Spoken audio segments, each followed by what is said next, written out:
Jim LaFerriere, who's one of the tenants.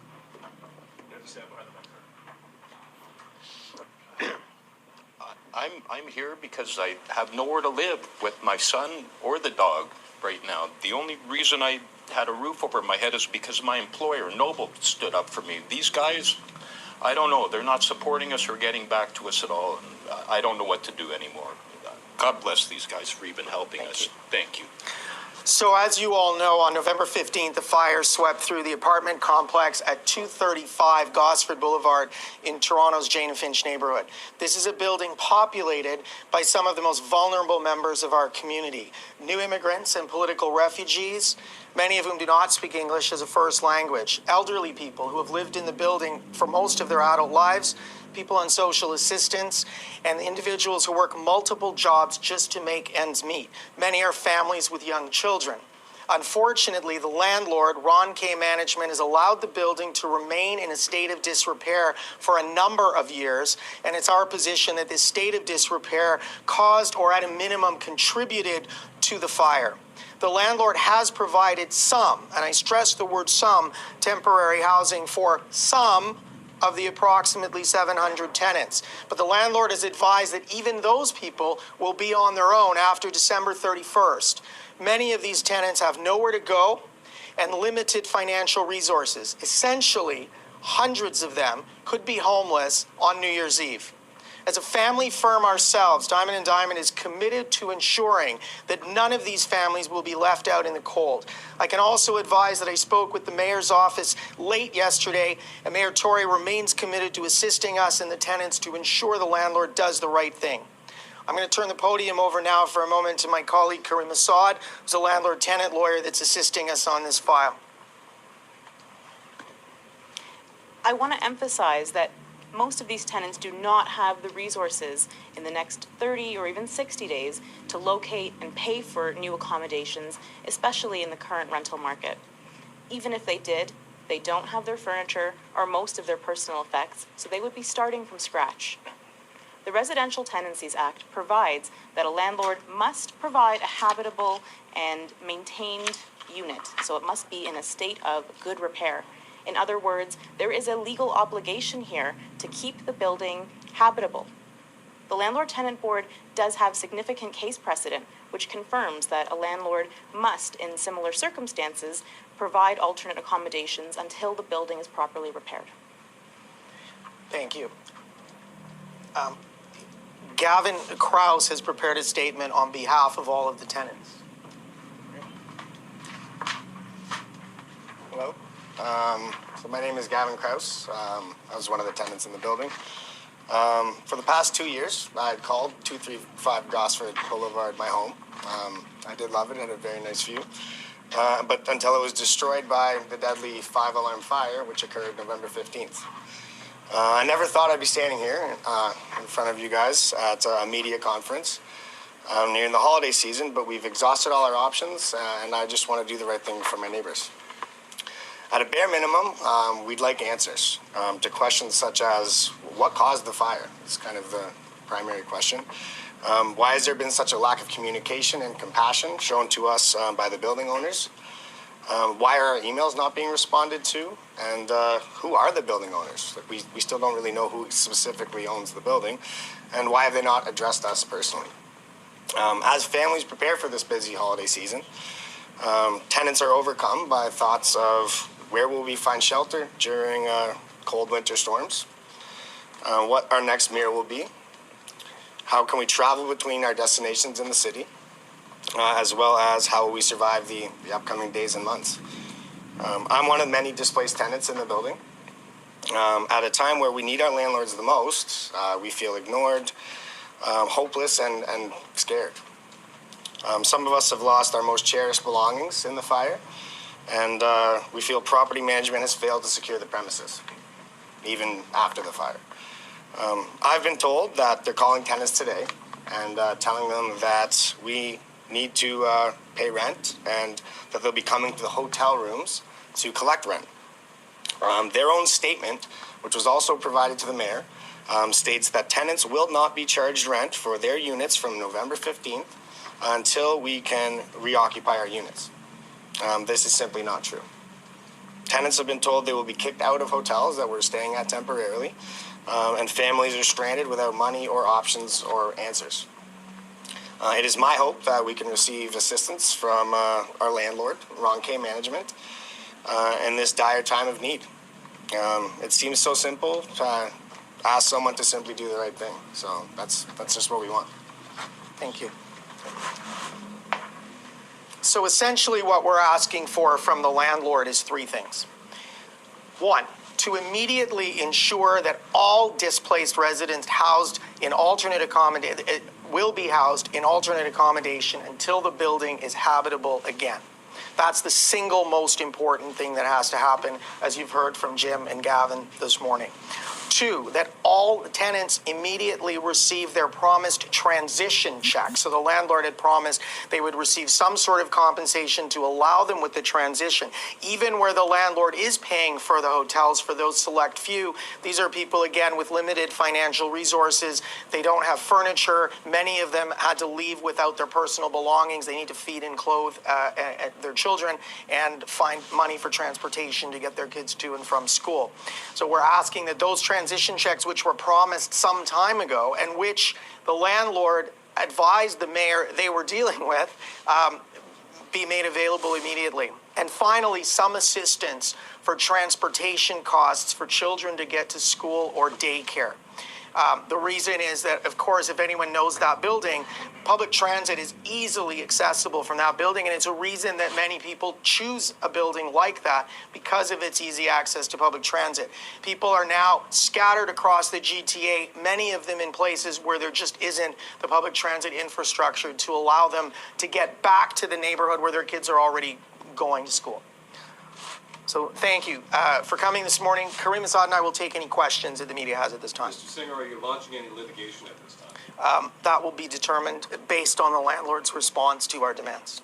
Is it, and Gavin, you read that statement, so is that on behalf of like all the hundreds of Yeah. like this is a completely unanimous, show of support essentially? I would say 99.9% unanimous, and I just wanted to represent my neighbors as well as I could and kind of be there for them. Mr. Singer, we've been receiving a couple of conflicting reports in terms of the numbers of people here. So how many would actually be a part of this? How many are registered to be inside the building? We understand that there's approximately 700 tenants in the building in total. How many are being represented by Diamond? We're retained to represent the class. How have you determined that the building was not in a state of good repair? Why do you think? Based on our discussions with both the City of Toronto and the tenants themselves. Specific things, though, that you've heard about? Yeah, huge things that may have led to the fires. So, for example, people had to potentially have things like space heaters, which could be a fire hazard, because there wasn't proper heat. There were serious issues with the heating and electricity in this unit. We've had reports for months of sparks flying out of people's radiators or light sockets when they turn them on. Is there there seems to be a conflict here between information that's being given by the management company to the tenants themselves and the situation that's going on with the city staff and the mayor's office. You addressed that a couple of times. Can you just kind of go over this discrepancy and how alarming it is that there appears to be, from what you're saying, a discrepancy in terms of what the property management company is saying between these two parties? It's very simple. I had this conversation with the mayor's office yesterday. So what's happening is when Mayor Tory and Councillor Perruzza come, they say what they need to say to get the mayor's office to go away. The mayor says, that's great. Thank you very much, Mr. Landlord. And off they go. Then they turn around and do whatever they want. For other, if you want to speak further, if you could, then, if you wish, can you just, you spoke about what this experience has been like for the both of you. I'm just curious if, for people who are seeing this as a news story and they hear about it, they read about something like this, something that happened in Parliament, for example, but for people who live there, in your experience, can you just kind of, if you could, just elaborate a little bit more on what life has been like the last few weeks that this has occurred? Well, I'm 61 years old, and to be living in that shelter, I couldn't believe it. I was even at that point in my life, to be honest with you, and if these guys hadn't stood up, I would have had a heart attack. I start at 4 o'clock. I work today. I put in half a day and was yelling at my son last night. I got to go to work in the morning. I don't want to be there. I'm not that guy. My son's almost having a nervous breakdown over this stuff right now, okay? He's in court today dealing with some other issues that people we thought were going to help. I don't even want to wash that dirty laundry, but you know what I mean? And he thought that the dog was going to be out there, and he's flipping out about this stuff. And he's 25 and like almost had a heart attack. I'm going to have a freaking heart attack. We survived the fire, but I don't know if I'm going to survive this nonsense. I promised my friend I wouldn't say F, or, I'm just trying my hardest to keep my stuff together, but I don't know if I can anymore. That's why I'm here. I took time off work so I've avoided you guys. You've tried to speak to me. I've got a beautiful 11-year-old Labrador Retriever, make a wonderful picture. You want to put me on the front page of all your newspapers? Go ahead, because I'm there now, man. I just Thank want to you. speak to something that Jim said there. When he mentioned we all survived this, so one man didn't, and I don't need that anymore. my heart really goes out to his family. And again, it's been stressful. It's been we haven't been sleeping too well for a couple of weeks. I'm trying to just remain working and functioning, and it's been a little tough, and I want to just remain available for my clients. But at the same time, again, we lost a neighbor. My man's no longer with us, so my heart really goes out to his family and to all my fellow tenants, and I just want to make sure that the right thing is done by them. So I've just kind of tried to represent them as well as possible to help out as much as I can. So yeah, it's kind of flown by like this. It's been a little bit of a whirlwind, but I'm really grateful for these guys and for Karima as well for stepping in our time of need, really, and being there for us. So. Thank you. You got a question, CB24? What will happen if you ask for three things from the landlord? What will happen if they don't provide that? Well, that comes back to my friend's question over here, which is, will we start litigation? And the answer is yes. Karima and I are presently exploring options to determine whether the best avenue is for Karima to take the matter to the Landlord-Tenant Board, or whether it's for us to take it to the Superior Court. And we're dealing with that in terms of making the best strategic decision for the tenants, but we're hoping it doesn't come to that. Are there any options that the city could possibly exercise if they do not fulfill the payments? I think the city's doing the best they can under the circumstances, and as I said in response to a question earlier, the city is getting snowed by what the landlord is telling them. At this point, I did want to ask you again about just the frustrations that you've been dealing with in terms of getting any sort of response. We know that there's been a Facebook page created by Ron K. Management. They say that's their official source for information. But what has it been like? It doesn't answer that at Cody, but what has it been like for you trying to get any information? I would say they've been limited in their responses, but I would say one of the most frustrating things that I personally is different tenants are being told different things. So it's hard for them to be on the same page. Some people are kind of being ignored. Other people are being told like kind of misinformation, and it's like they're treating people in different classes, kind of, in my opinion, and that's obviously not right. There should be a full disclosure. There should be honesty in this situation. There should be a little more empathy, but there isn't. So there's been a complete lack of transparency and lack of communication, and I think the landlord could have avoided a lot of the problems had they had that transparency and communication from day one, rather than sort of stonewalling and ignoring, which is exactly what Gavin's describing. There was a comment earlier that you don't know who the landlord is. I mean, it's Ron K. Are there other owners of the building? At this Do you point, just not know the people? we don't know, but at this point, Ron K. Management is the one who operates the building. They're the ones that have taken the lead, and until they tell us there's somebody else to go after, as far as I'm concerned, they're on the line of fire. Have there been any direct discussions between, obviously, potentially we're looking at starting litigation, but have there been any conversations between the firms and Ron K. up to this point? Have there been any direct conversations? And do you think, if not, this is a situation where they just don't know how to handle this type Listen, of crisis? we're having this press conference. Our number's easy to find. If somebody from the landlord, either a representative or the landlord's lawyer, wants to call me, I invite you to do so today. We're happy to sit down. I am happy. Karima and I are happy to go on a moment's notice to sit down with the landlord or their lawyers if they wish to contact us today. Just a quick follow-up on that, and Arden, I'll interrupt you there. But has there been any communication so far? No, as we said, the problem. I know with Diamond and Diamond. Okay. No, or with no. is the short answer. Is there a deadline for the landlord to comply with what you've asked for? Yeah, essentially, we have to make a decision in the next couple of days. If we're going to take this matter to the Landlord-Tenant Board or the court, we need to do so on an urgent basis. So we're going to have to sort of wait it out for another 24 to 48 hours, and otherwise we're going to have to take action.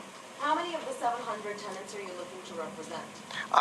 The group has retained us essentially on behalf of what we call the class, if we think of this sort of as a class action. So we're retained by, these would be what we call the representative plaintiffs, and that would make us representatives of the entire class. If you take action, what's the nearest likely court date that you would probably attend? As fast as we could get a date. And how fast would that likely be? At the beginning of next week, I would think. We're on Tuesday, possibly as early as Friday, I think Monday or Tuesday at the latest. On a technical note, because you haven't actually started the litigation yet, is this technically considered a class action, or is this, yes, you are hoping it will be certified? No, right. We can be retained by the class before the litigation has even started. In fact, that's the ordinary process. Okay. Maybe just one broader question, and maybe to Gavin. Do you feel that there's a stricter regulations, maybe from the province or the city, compelling a property owner to do more when it's a place like this? I can't speak too much about, that's not really my areas of expertise, but one thing is for sure, if someone's paying to rent a unit in your apartment building, they should be safe, and it should be a safe building. I think that's not too much to ask. So yeah, I mean, more regulation to keep people safe, yes, I fully agree with that. Gavin, you mentioned earlier, you referred to the building residents as your clients, I think. Are you No, yourself a lawyer? Or No, there's some of them in the building are. I'm actually a financial advisor, but no, I'm not a lawyer by any. I have to go back to work in half an hour.